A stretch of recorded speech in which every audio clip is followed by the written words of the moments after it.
به نام خداوند بخشنده و مهربان. خدایا، حضور تو سراسر نور است.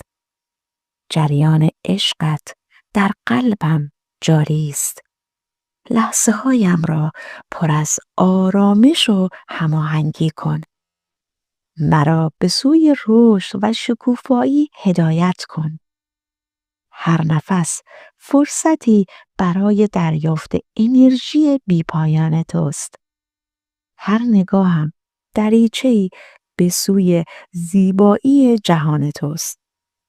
قدرت تو در هر ذره هستی می درخشد و هر زمان با تو به هماهنگی می رسم، اندیشه هایم با حقیقت و فراوانی تو یکی می شوند. پروردگارا، سپاسگزارم برای نعمت‌های بی‌پایانت، برای فرصت‌های تازه، برای شادی‌های ناب که در مسیرم قرار می‌دهی.